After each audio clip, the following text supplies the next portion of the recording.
Todos os cães apresentaram algum tipo de ataxia. O veterinário recomenda vermifugar os netinhos da dona Joaquina, que convivem no mesmo ambiente todos da casa. Aqui, agora, para começar, a gente vai falar um pouco das parasitoses.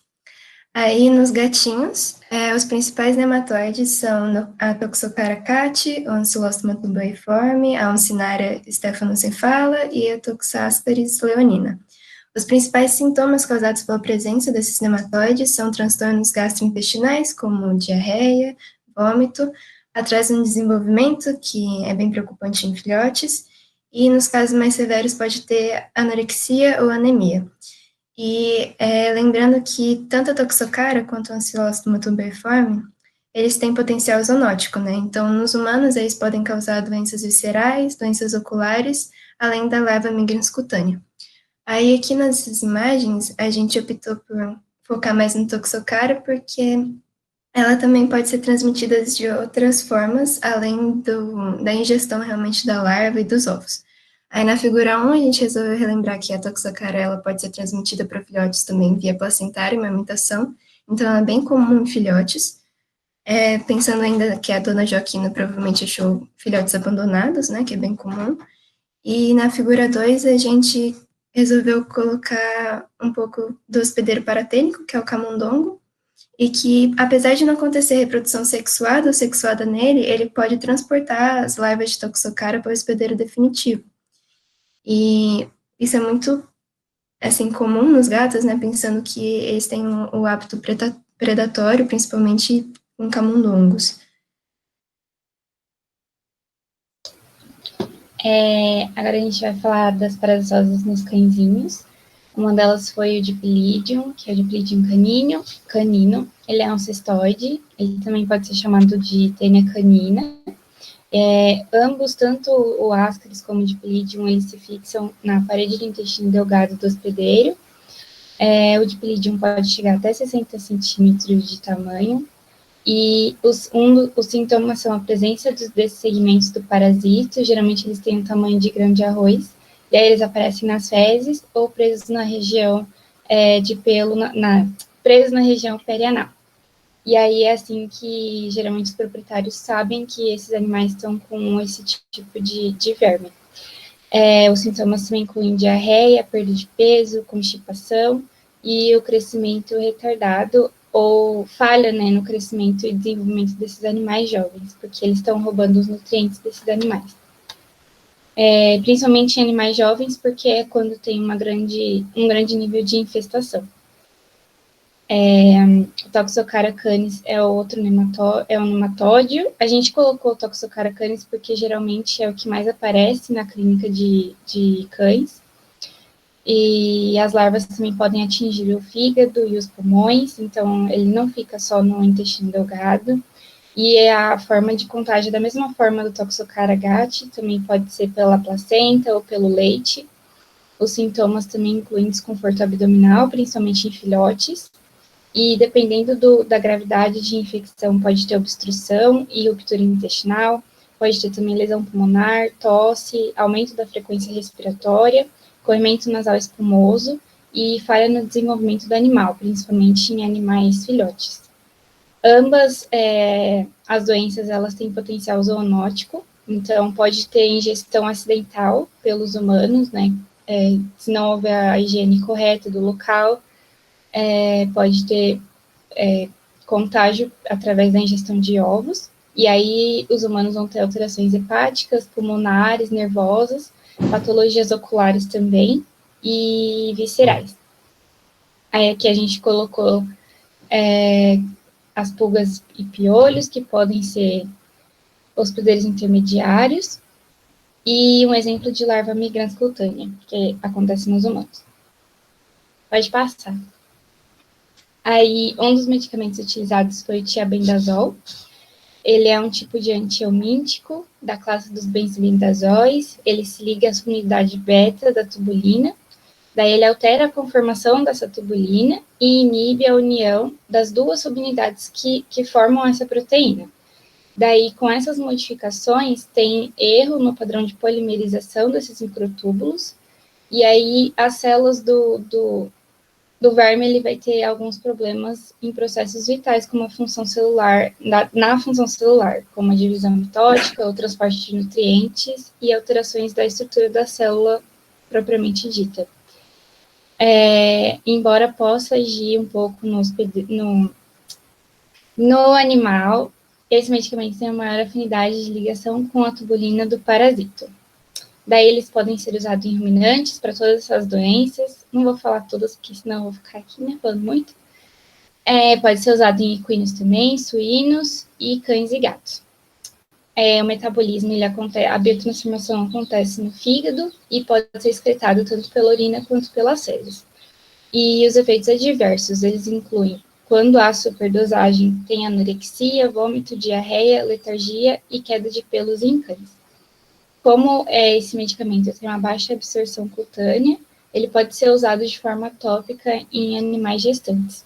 Aí as doses ideais em bovinos é de 75 a 100 mg por quilo via oral, em equinos 44 a 88 mg por quilo via oral também, em cães e gatos via tópica.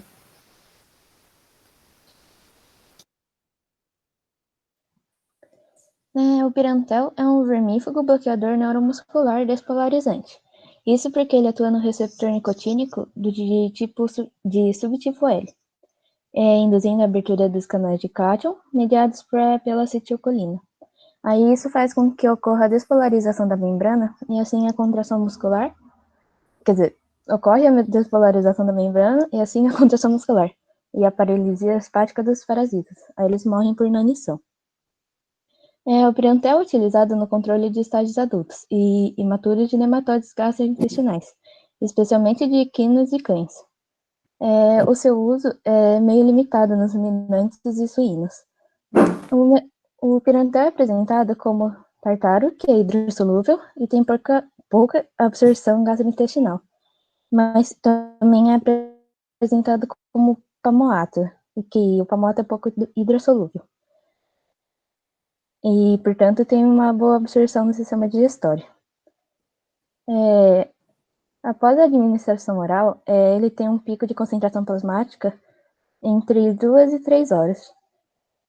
Nos cães e nos suínos, quando é usado de forma de palmoato, os metabólitos são eliminados na urina, mas nos ruminantes ele é principalmente eliminado pelas fezes.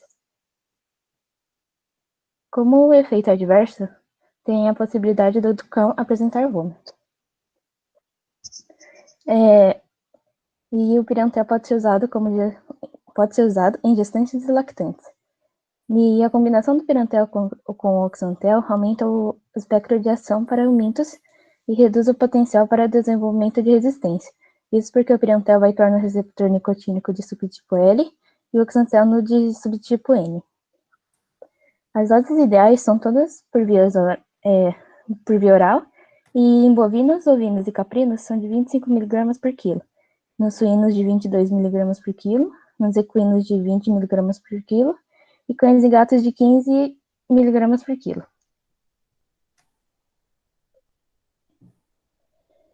O niclofloran, ele faz parte dos substitutos fenólicos.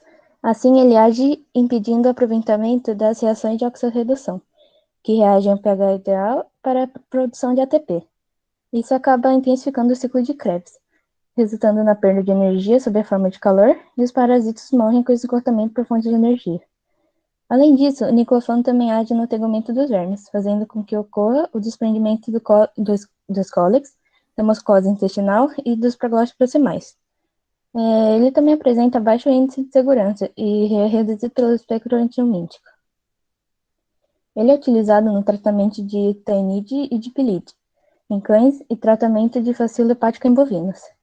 Tem como efeito adverso, mesmo sendo utilizada a dose recomendada, pode acabar causando perda de apetite, diarreia e efeito teratogênico em bovinos. E em caso de superdosagem, pode causar cegueira, convulsões, taquicardia e hipertemia. As doses ideais em bovino é de 0,85 mg por quilo, mas em gatos e cães a gente não encontrou uma dose definida, e a gente acredita que é porque é um fármaco que não é muito utilizado recentemente.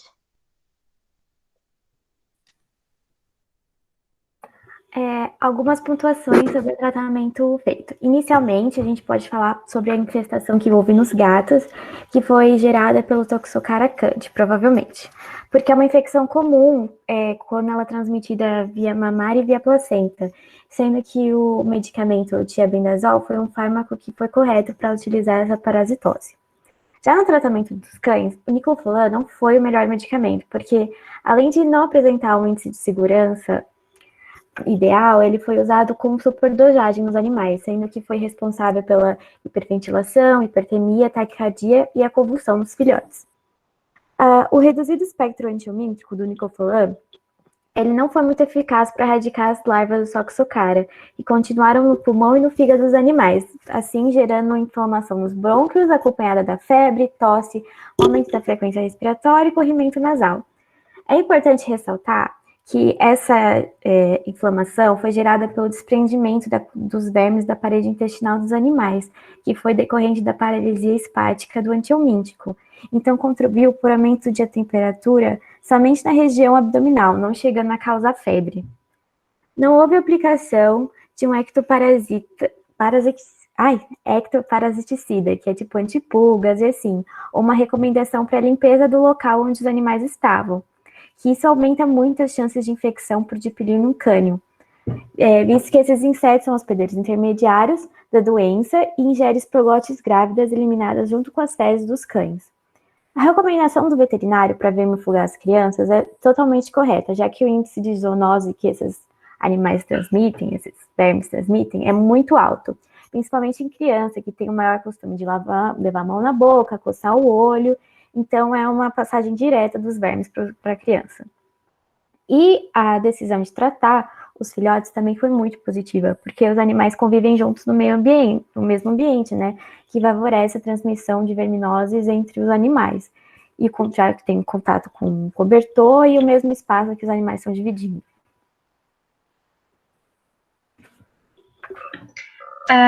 No tratamento alternativo que a gente desenvolveu, a gente decidiu manter o tratamento dos gatos com tiobendazol, que teve um resultado bom. Só que os cachorros a gente decidiu tratar com o vermífugo de amplo espectro, que é o Multitec, que ele é composto por praziquantel, palmato de pirantel e palmato de ozantel. O praziquantel ele vai atuar no potencial de membrana das células musculares do parasito, inibindo as bombas de sódio e potássio, possibilitando a permeabilidade do cálcio, resultando na contração muscular paralítica e a desintegração dos tegmentos do parasito. Enquanto o palmato de pirantel e o palmato de ozantel são vermífugos bloqueadores musculares despolarizantes, que atuam nos receptores nicotínicos L e N, respectivamente, induzindo a abertura dos canais de cátio mediados por acetilcolina, causando a despolarização das membranas e, consequentemente, a contração muscular e a paralisia espática do parasito.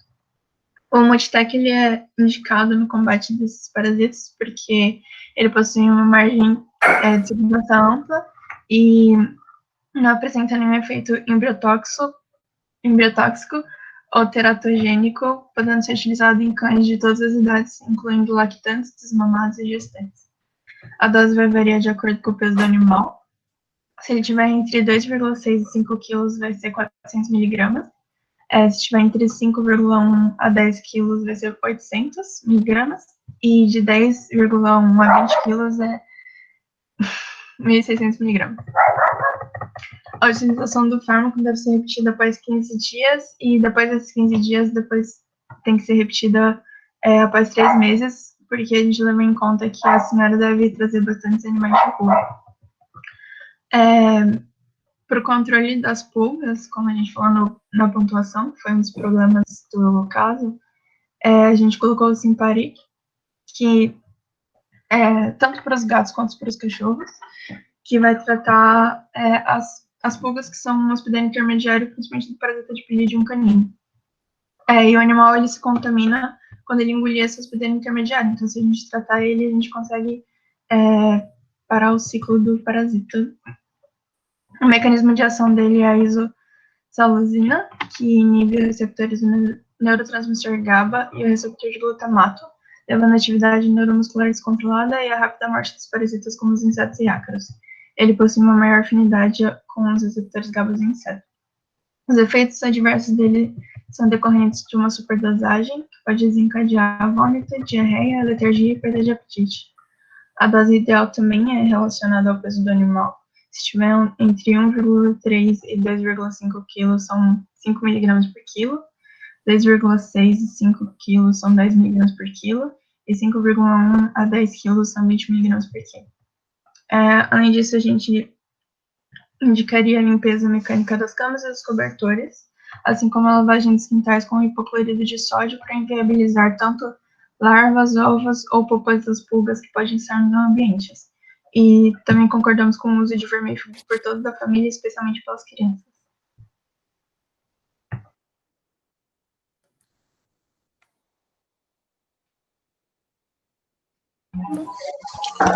Ok, obrigado pela apresentação. Terminado?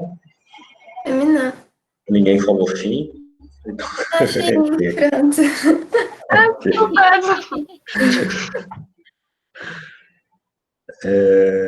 Tenho poucos comentários aqui. O caso vocês apresentaram muito bem, parabéns. Deram uma aula de parasitologia, levantaram bem o problema das pulgas, né, como agente transmissor. E a única coisa que eu queria aqui é que geralmente gera uma confusão com o microfolan, né, que a Roberta apresentou, mas pode ajudá-lo também a Sal, que fala do pH ideal e para a produção de ATP. Qual que é a relação do pH com a produção de ATP?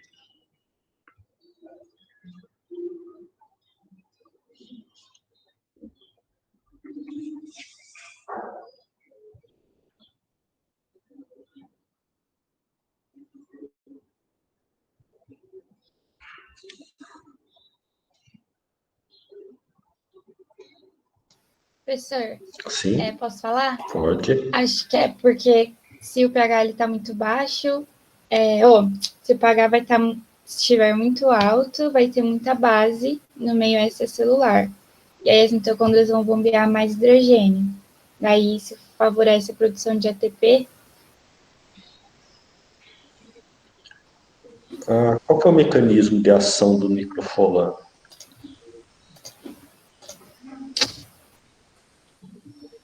Para tentar correlacionar com isso que você está dizendo.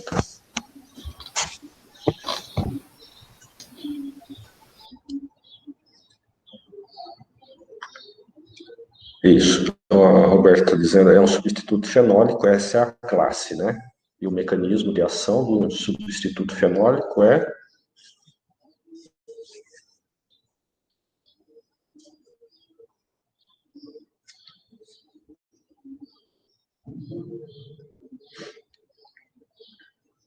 Ele impede o aproveitamento dos reações de oxorredução. Para?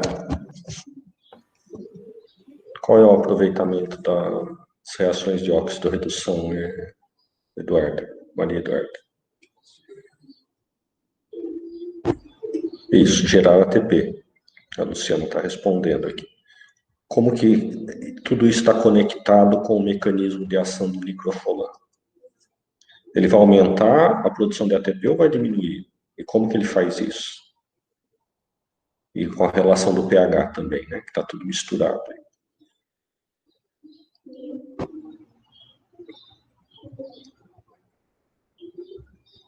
Diminui o que, Nayane?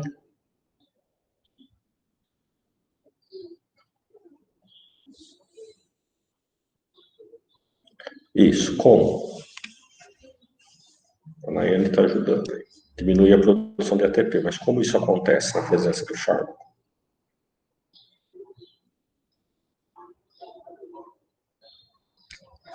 Impede regeneração do quê?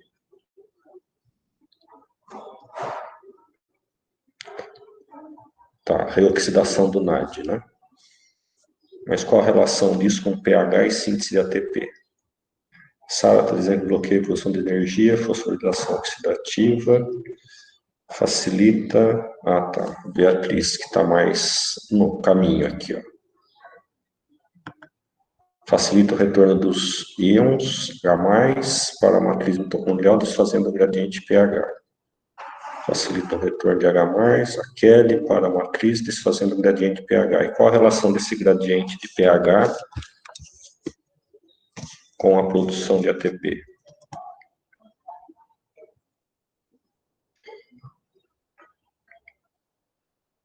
Vocês colocaram na apresentação pH ótimo, né? Esse pH ótimo, entre aspas, pH ideal, né? As palavras que vocês usaram nesse, eu não notei errado aqui. O que é um pH ideal para síntese de ATP?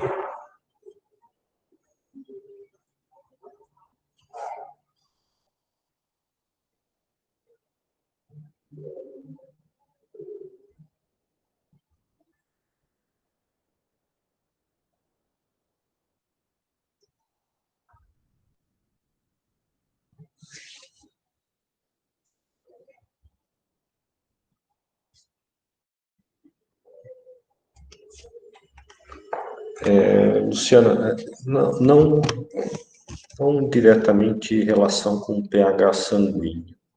Esse pH, é por isso que eu estou perguntando para vocês, né? Para não fazer essa confusão.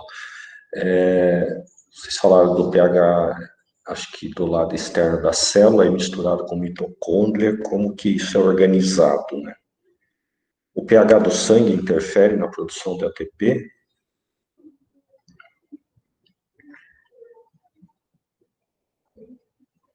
Sim ou não, e por quê? Acho que eu já dei a resposta. Eu só respondi o porquê.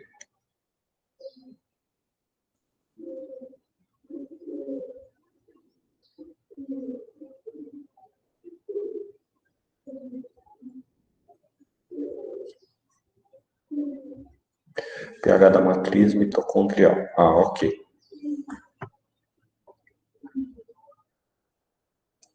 O pH da matriz, ele tem que estar ácido ou básico para promover síntese de ATP?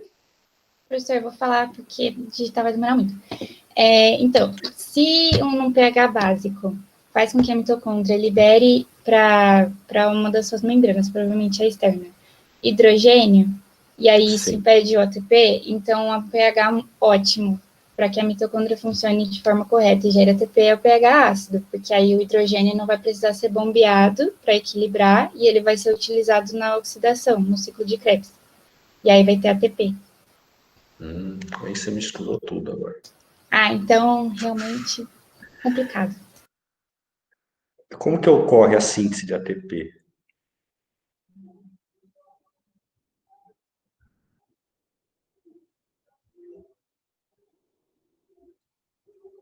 Você tem a enzima ATP sintase, né? Vai produzir ATP a partir de ADP e fosfato. Então, vai fosforilar o ADP e produzir o ATP. Quem fornece energia para a ATP sintase?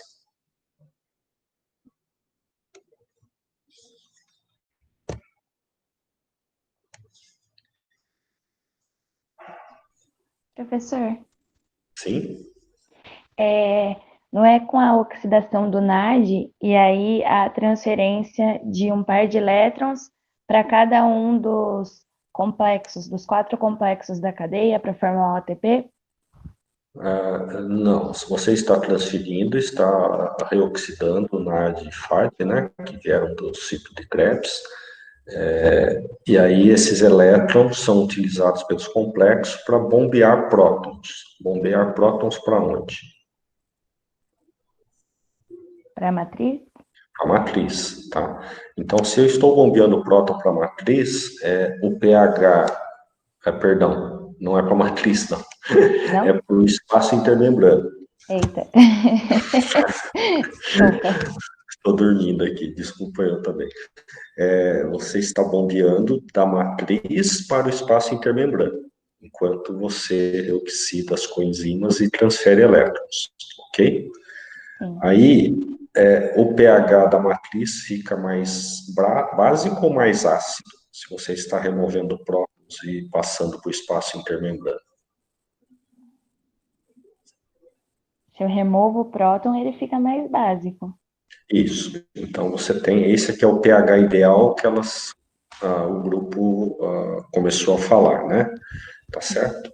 Então, o pH da matriz é básico, o espaço intermembrana é mais ácido. O que eu faço com esse gradiente de prótons que está fora da matriz mitocondrial? Isso é energia, né? Eu estou acumulando carga elétrica. De um lado fica mais negativo, mais básico, do outro fica mais positivo ou mais ácido, nesse caso. Então, eu tenho um capacitor aí, né? Olhando para o lado físico, eu tenho um capacitor, cargas positivas separadas de negativas. Como que eu uso esse potencial elétrico para fazer ATP?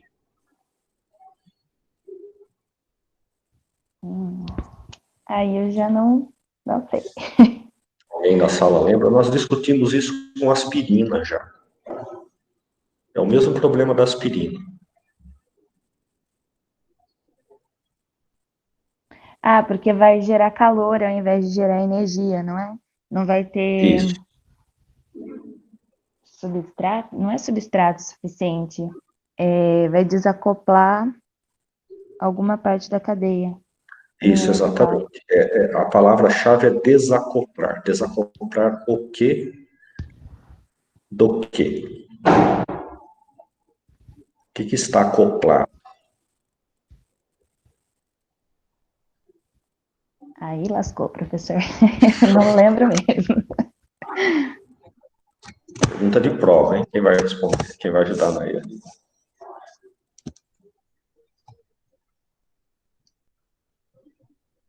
Isso, a Mariana está falando aqui do transporte de elétrons. Então, está acoplado o transporte de elétrons com o quê, Mariana? Se vai desacoplar, você tem transporte de elétrons acoplado a alguma coisa.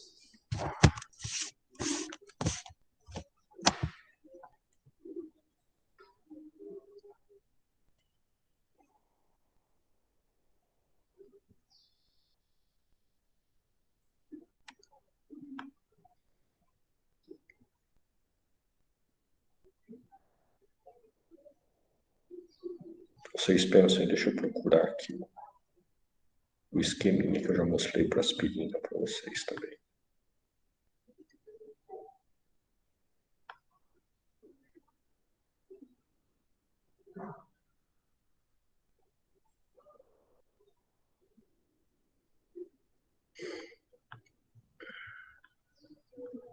Só um minuto que eu estou procurando aqui.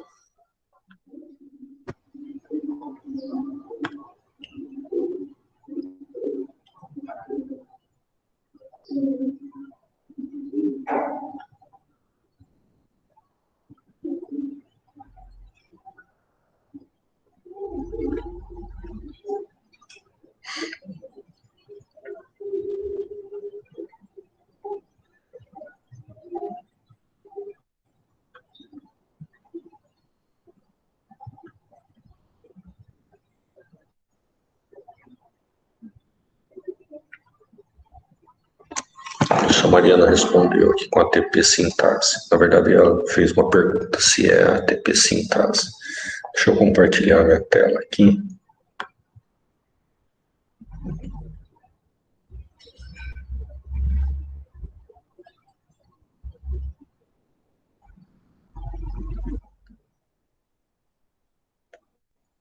Acontece o processo, né? Você tem a matriz, o espaço intermembrana.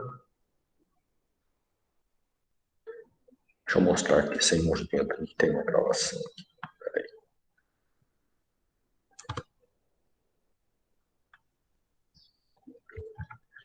Então, delimitando os espaços e a membrana, você tem os complexos que você estava falando, que vão reoxidar o NAD, passa os elétrons, certo? O NAD é reoxidado e você está bombeando prótons.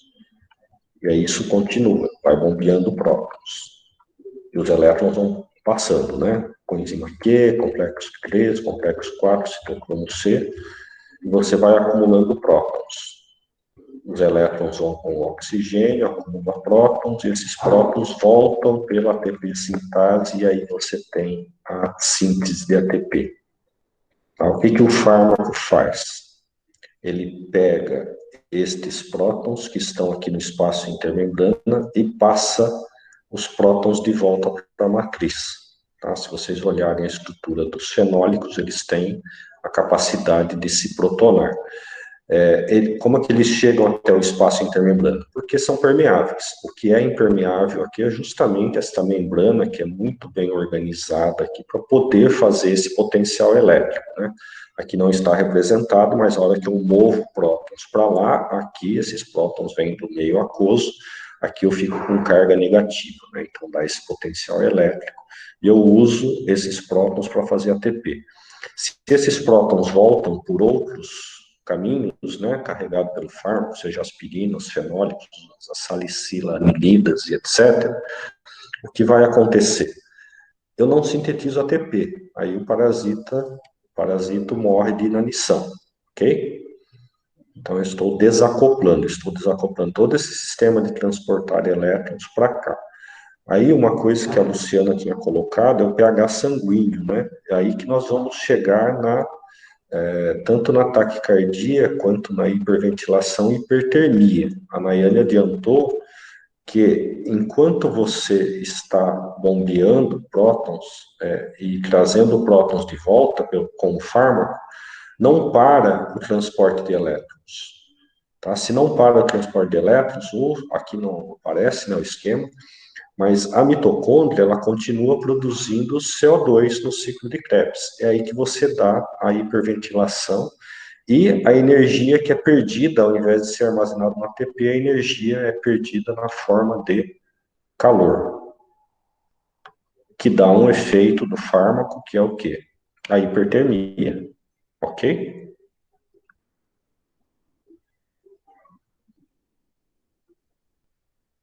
Lembraram?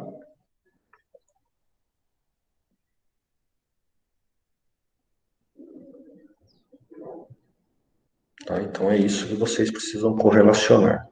Tanto a aspirina, então sempre que falar que um fármaco é desacoplador, já é previsto que ele vai trazer o próton de volta para a matriz, vai continuar reoxidando coenzimas, porque o transporte de elétrons não para. Você fez um curto-circuito, né? O que é desacoplar?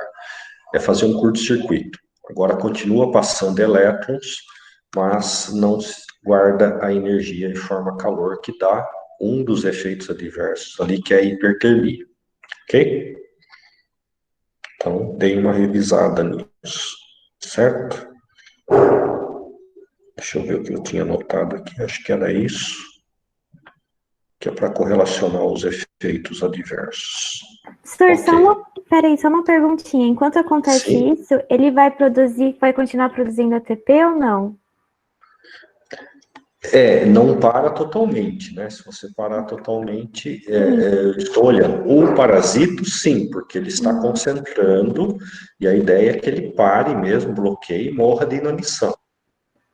Ok. O problema é a intoxicação, né? Por exemplo, está relatado no caso, aqui, deixa eu voltar aqui, hiperventilação, taquicardia, tá? Convulsão, febre, né? Por que deu febre? Febre vem do fármaco, é uma febre medicamentosa, não é uma febre porque ele está com uma infecção ou uma inflamação. Ah, não, Certo? então tá certinho. Obrigada, professor. Nada. Mais alguma pergunta? Então, seguindo o próximo grupo, a hora que estiver pronto, pode começar.